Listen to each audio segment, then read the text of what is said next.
好啦，各位同學，咁咧就今日咧，余 Sir 同你講呢個中一二組嘅全港青少年挑戰賽啊，數學挑戰賽嘅其中一題嘅代數問題，咁咧就適合一啲初中生啊，或者係讀高中嘅學生都可以有興趣都可以睇嘅嚇。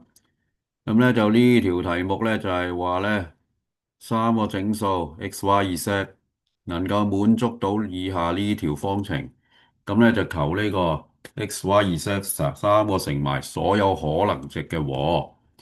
咁咧究竟 x、y、z 點揾咧？通常都你第一時間諗起咧係因式分解 factorize 啦，呢條式有冇得 factorize 啊？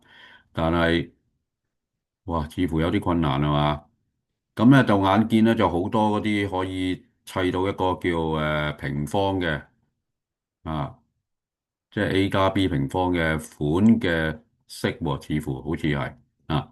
咁我哋就嘗試咁做啦，試下嚇啊。首先 x 二次就加二 xy 係嘛，加 y 二次啊，係咪可以寫成咁啊？x 加 y 二次係嘛，咁啦。咁呢度咧，即係話拆咗一個 y 二次出嚟，咁仲有一個 y 二次嘅啊。咁你仲有一個 y 二次去咗邊度咧？咁你可以考慮下呢個啦。啊，兩個 y 二次喺呢度啊，係嘛？咁咧就因為呢個亦都可以拆開做呢個兩個二次二次就可以拆開二次二次加二次二次啊嘛。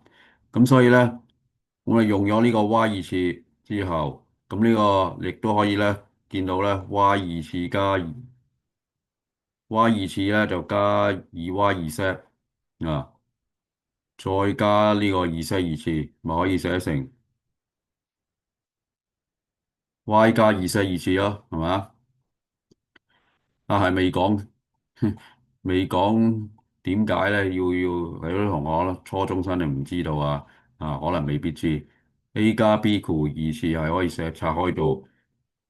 a 二次加二 ab 加 b 二次，所以咧啊 y 二次加兩個 y 二 z 再加一個二 z 二次咧，就可以寫成 y 加二 z 二次啦。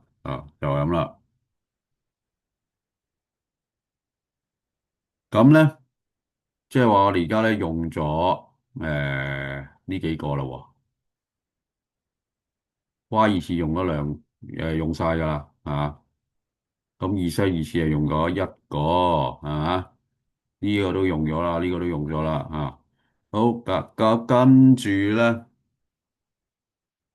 我哋就諗下啦，仲有個二失二次可以點做咧？我哋咧就都唔好理佢住咁呢個咧，我哋嘗試可以咁做x 加 y 負二次咁我見到咧呢度咧減兩個 x 又減六個 y，會唔會可以咁做咧？減兩個 x 加 y 負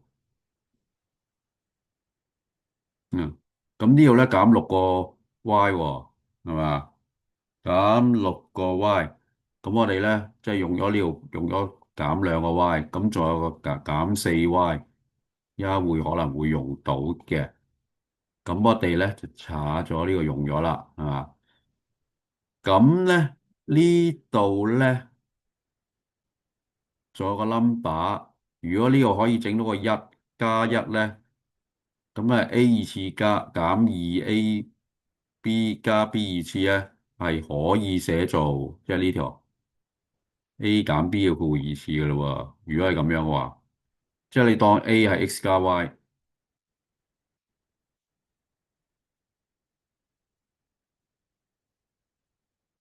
即係呢條式可以用翻啦。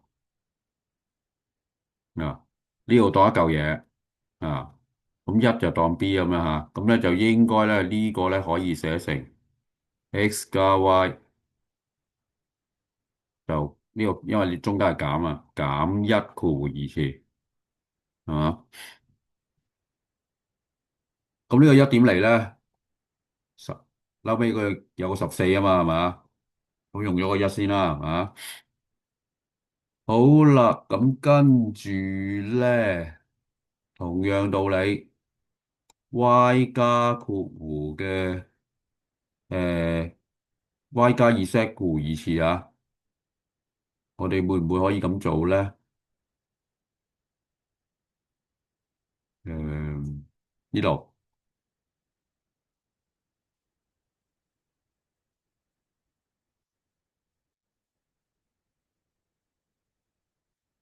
咁咧，我哋呢度仲有個減四 y 未用啊嘛，啊，咁會唔會可以咁樣做咧？減四括弧 y 加二 z，嗯，咁呢度咧用咗個減四二 z 啦，係嘛？咁仲有個減六個二 z 未用嘅，咁我哋依家先稍後先用啊。咁即係呢度嗱，咁呢度用咗咯喎，呢個用咗咯喎，咁加咩好咧？啊，如果係想好似咧隔離呢個 x 加 y 減一括弧平方咁咧，我哋就應該係必須係加二嘅二次方嘅。啊，咁啊啱啱好咧就砌到咧就係呢個啦，y 加二 z 就係當 a 啦。二咧就當 B，咁啊用翻呢個 A 二次減二 AB 就加 B 二次，咪可以寫成 A 減 B 負二次咯，咁咯喎，係嘛？咁呢兩組啊加埋啦，咁啊仲有剩翻啲咩未用咧？我哋呢個都用埋，呢個都仲有呢個未用，二 set 二次，最後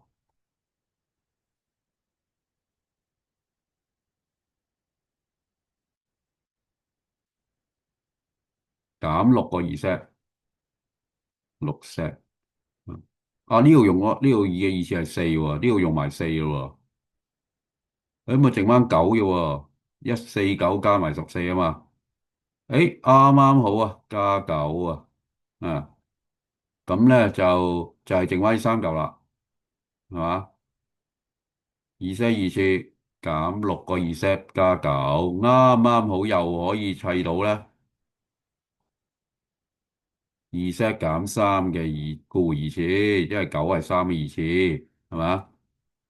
啱啱好啦，減六個二 set 就係減二乘二 set 乘三，係嘛？咁可以製成呢個款啦，咁啊全部用晒咯喎，咁啊等於零。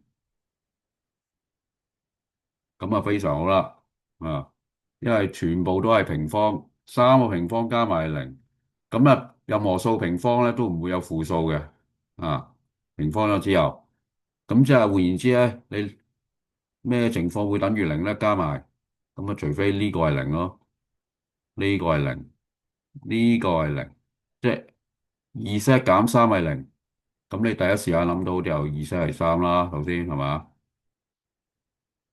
二 set 一定要等於三啦。咁若然二 set 係三咧，y 加三就減二就一定要等於零啦。咁即係話咧，y 咧就應該係要係化簡咗就係負一啦。好啦，y 若然係負一，咁啊即係 x 加負一，x 減一啦，再減一就一定要等於零啦。咁即係 x 係二啦。